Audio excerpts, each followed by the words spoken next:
ሰላም እንዴት ናችሁ? ደህና ናችሁ ወይ? እኔ እግዚአብሔር ይመስገን በጣም ደህና ነኝ። እንግዲህ እንደሚታወቀው 30 ዳይስ ቻሌንጅ ጀምረናል። 5ኛው ቀን ደርሰናል። ዛሬ 5ኛው ቀን ደርሰናል። ዳይ 5 ማለት ነው። እግዚአብሔር ይመስገን። እንግዲህ ዛሬ በመጀመሪያ ደረጃ ቪዲዮ ትንሽ ጥራት የለውም እና ለዛም ሶሪ። ዛሬ እንግዲህ ሼር ላደርጋችሁ ያመጣሁት ወይም ሼር ማድረግ የፈለኩት ነገር ምንድነው? የሆነ ነገር ዋጋ ስንከፍልበት እንሆናለን። ዋጋ የሆነ ነገር በነፃ ስናገኘውና ዋጋ ስንከፍልበት አንድ አይነት ቆራጥነት ወይም ደግሞ አንድ አይነት ኮሚትመንት አይኖረንም እና that's why ይመስለኛል አብዛኛው ሰው ጂም መስራት የሚፈልገው ከፍሎ ማለት ነው። ጂም ቤት ወይም ስፖርት ቤት ሂዶ መስራት የሚፈልግበት ምክንያት አንድ ነገር ዋጋ ስንከፍልበት ራሳችን እንዴ ከፍየበት የለ እንዴ ልስራ ነገር ብለን ፑሽ አድርገን መስራት የፈለግነው ነገር እንሰራለን እንጂ የተለያዩ ወርክአውቶች ዩቲዩብ ላይ እናገኛለን። ቤታችን ሆነን ማድረግ እንችላለን፣ መስራት እንችላለን። ግን በዛ ልክ ዋጋ ስንከፍልበትና ዝም ብለን በነፃ በቪዲዮ ስናገኘው አንድ አይነት አይሆንም ኮሚትመንታችንና ዋጋ የከፈልንበት ነገር ኮሚትድ እንሆንበታለን።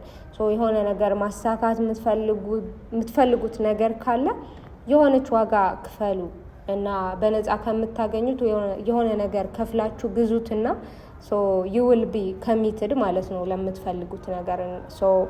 ያንንም ሼር ለማድረግ ሌላውን ደግሞ ምንድነው ስፖርት ስንሰራ ወይም ደግሞ ጂም የአካል እንቅስቃሴ ስናደርግ ምንድነው አካላዊ እንትናችን ለውጥ ከማምጣት በላይ አይምሯችን ላይ ትልቅ ስራ ይሰራል። ብዙ ትምህርት ያስተምረናል ማለት ኮሚትመንት ቀጣይነት ያስተምረናል።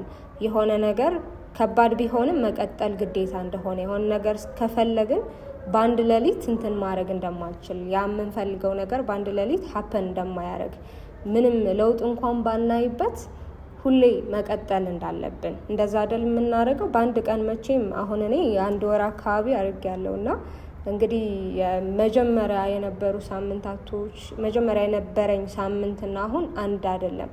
የሆነ ታይም አለ ምንም አይነት ለውጥ ባታዩበትም መቀጠል አለባችሁ ማለት ነው። that's in life ራሱ በአካላችን ብቻ ሳይሆን በላይፍም የሆነ ነገር ይሄ ፋውንዴሽኑ ላይ በጣም ብዙ ስትራግል አለው። የሆነ ነገር ስንፈልግ ፋውንዴሽን ላይ በጣም ብዙ ስትራግል አለውና ያንን ነው የሚያስተምራችሁ ከጂም ይሄ ስፖርት መስራት ከአካላዊ ነገር አካላዊ ለውጡ ሳይሆን ዋናው አይምሯችን ላይ ነው የሚሰራው። ማለት የሆነ ነገር ስንፈልግ የሆነ ዋጋ መክፈል እንዳለብን ኮሚትድ መሆን እንዳለብን ምንም አይነት ስሜት ቢሰማንም ቢከፋንም ቢኮዝ ኦፍ መቀጠል እንዳለብን ማለት ነው። እድገት ጊዜ እንደሚፈልግ ያስተምረናል እና አንደኛ የምትፈልጉት ነገር ዋጋ ክፈሉ።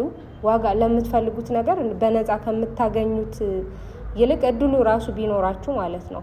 ምክንያቱም ዋጋ ስትከፍሉበትና በነፃ ስታገኙት አንድ አይነት ኮሚትመንት አይኖራችሁም። ዋጋ ለከፈላችሁበት ነገር በደንብ ኮሚትድ ትሆናላችሁና ዋጋ ለምትፈልጉት ነገር ዋጋ ክፈሉ እና ደግሞ ኮሚትድ ሆኑ። ከዛም ደግሞ ምንም አይነት ስሜት ቢሰማችሁ ምንም አይነት ቢከፋችሁ ምንም አይነት ሲቹዌሽን ውስጥ ብትሆኑ ለዛ የምትፈልጉት ነገር ወይም ደግሞ አሳካዋለሁ ላላችሁት ነገር በደንብ ኮሚትድ ሆናችሁ ስሩ። ያንን ነው ማለት የፈለኩት ዛሬ። እንግዲህ በቪዲዮ ጥራት ስለሌለው በጣም ይቅርታ መጠየቅ ፈልጋለሁ። እንግዲህ እግዚአብሔር ይመስገን 5ኛ ቀን ደርሰናል ማለት ነው። እስከ 30 ሆፕፉሊ እስከ 30 ቀን እግዚአብሔር ከረዳን እንጨርሰዋለን ብዬ አስባለሁኝ። እንግዲህ ቴንክ ዩ ሶ ማች ፎር ዋቺንግ። ነገ በሌላ ቪዲዮ እስክንገናኝ ድረስ ሰላም ሁኑልኝ። ቻው ቻው።